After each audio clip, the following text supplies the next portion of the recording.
I'm going to speak a little bit about the cyber landscape during the war, but also broader about the cyber landscape and the cyber opportunity coming out of Israel.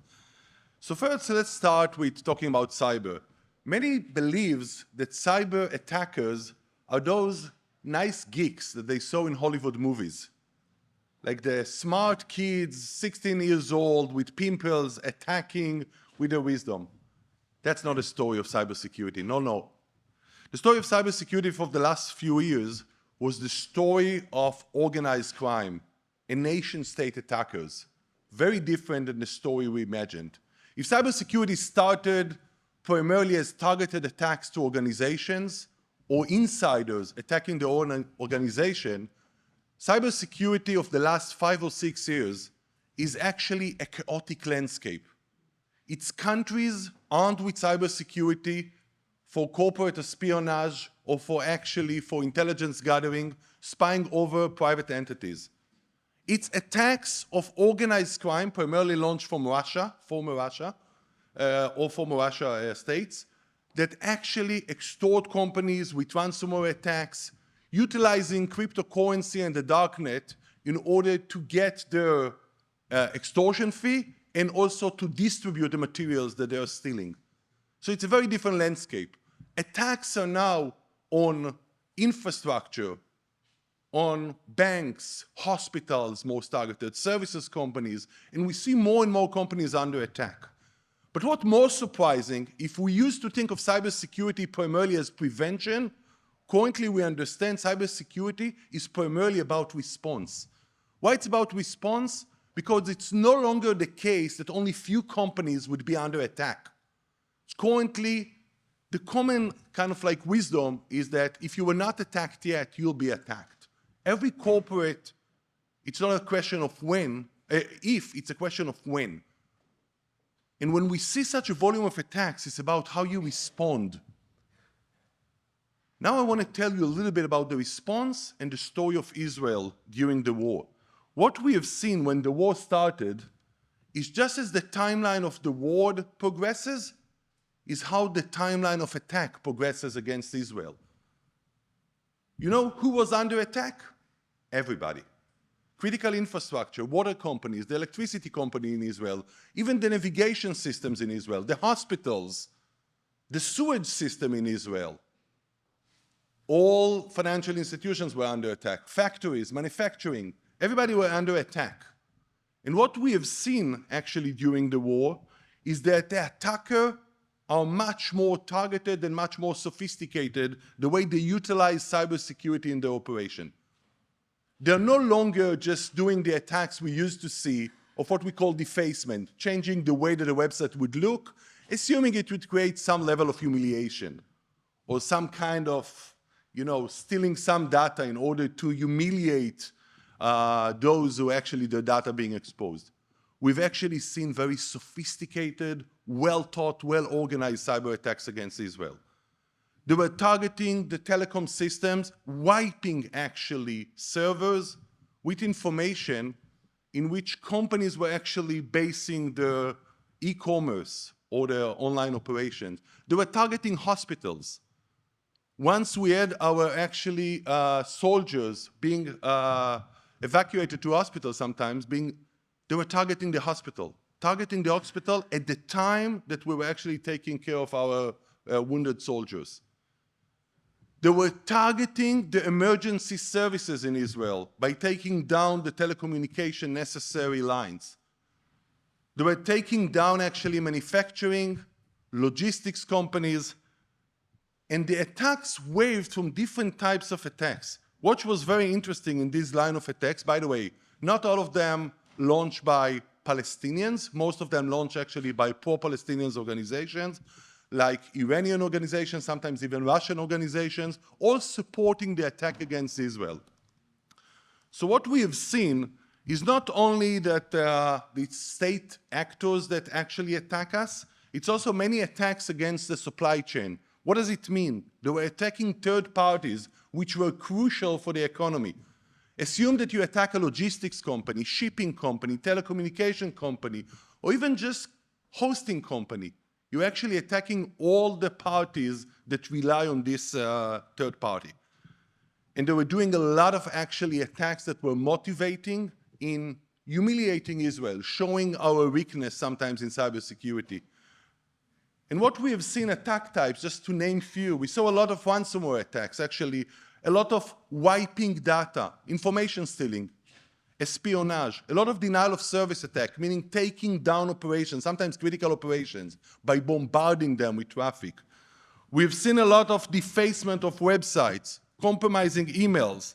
We've seen a lot of attacks, and what we've seen is that many companies didn't think of themselves as a target of attack, so they were not resilient. What does it mean? They were thinking so much about prevention and detection, but haven't thought about response. And it took them by surprise. Hey, actually I'll be under attack. I'll have to investigate it. I'll have to manage an incident. I might need to do business continuity during an attack. I might need to know how to manage such a crisis. And what we have seen in Israel, many companies were not ready for response. For us, as a company, I'm the founder of a startup called Cytactic. We're developing a cyber crisis management platform. That was a message for a long time. Companies need to learn how to respond to a crisis. Because the most impactful damages of a cyber crisis are not the technical damages. These are the business damages, like business interruption, the legal lawsuits later, the reputation damages, the lost opportunities. And what we've learned, you need to know how to command and control it. You need to know how to do a response plan that dynamically actually correlates to the attack. You need to know how to manage such an incident, and you need to do business continuity during this crisis. So what I'll show you now is just one example of one company that we're using us. It's an Israeli company that develops embedded software. It's actually got an alert that its source code and blueprints are online. They called us and we volunteered. At the time of the war, all my team volunteered to help Israeli companies to respond. So we actually put our platform free of service to all Israeli companies. And what they do first is trying just to get a hand of what's going on, what we call situational awareness. They needed some kind of a command and control tool which will enable them to document what's happening to them. So as you see, we call it situational awareness. They understand who is the attacker, what is the attack, what is being targeted. But most companies, once they collect this information, do not yet have a clue how do we respond? How do we respond to it? What our platform actually does, and it was a service, pro bono service to the Israeli community, once you fill this preliminary information about the attack, the attacker, the data that was targeted, and you just put this information, it automatically generates a response plan. What does it mean? Like a kind of a magic, you now have the response plan targeted to your attack, what actually you need to do. Most companies have no clue.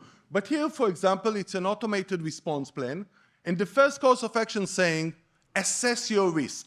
Why assessing your risk? Because it's a chip manufacturer like embedded software, and you need to know whether the fact that your source code and your blueprints are now exposed means that you might have an impact on your upcoming launch or financial damages. So they do risk assessment, real-time risk assessment, and what the system does, it comes with an automated risk scoring and automated suggestions.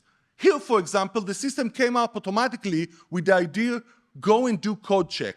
Check whether the code that was leaked is a code with sensitive information that might cause damage. Then you have a dashboard. What does it mean? For the first time, you have a command and control system to know all the aspects of the attack and to take smart decisions while managing it. What happened to our company? It's 9:30 in the morning the day later, they get information from intelligence company that actually a pro-Iranian group published the attack. So they understand that the attacker is not financially motivated. They understand it's actually a state-sponsored attack. And once the system understands that the attack is actually not financially motivated, it's not organized crime, it's the Iranians, the system what immediately does is recalibrate the response plan. What happens with our system, once understanding that it's not a financial attack, it's not business motivated, but this attack is actually state-sponsored, what the system is doing is recalibrating the response plan.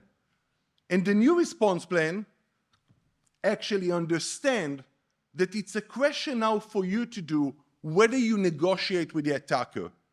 I don't know how you would take this dilemma. would you negotiate with an attacker which is a state-sponsored? I know the question of negotiating actually with an organized crime. Sometimes my partner tells me I speak with hackers more than I speak with her, but I know how to speak with hackers. But do you engage actually with a nation state?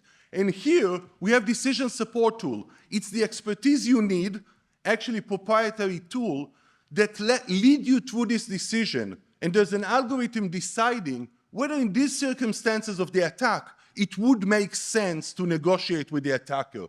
So what the system does, by the way, after getting all this information, gets you a recommendation. And the recommendation here, by the way, is do not negotiate. Based on the information given, understanding that the attacker is motivated by humiliating the target, the idea was don't negotiate, rather disclose the attack and check the code, whether the code has some vulnerabilities. So what actually is done in our tool, you have what we call the strategic panel. You go and understand that if I'm not negotiating, I rather think about my media reaction and about my disclosure. And what the tool is doing is actually leading you to the task of managing disclosure. So it's managing disclosure. What we do is lead you through all the process of how you disclose. The main problem that happens quite often is that companies just don't know how to do that. How do I disclose to the SEC authorities, to NASDAQ? Lior Aviram here is a very talented lawyer. He knows that, but most actually companies don't know how you disclose. So what we did, we took a process engine. So you map all the process, how you do disclosure, and you lead you through each step, saying actually how to disclose.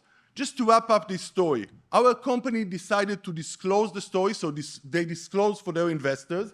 And once disclosed, they actually get something very interesting.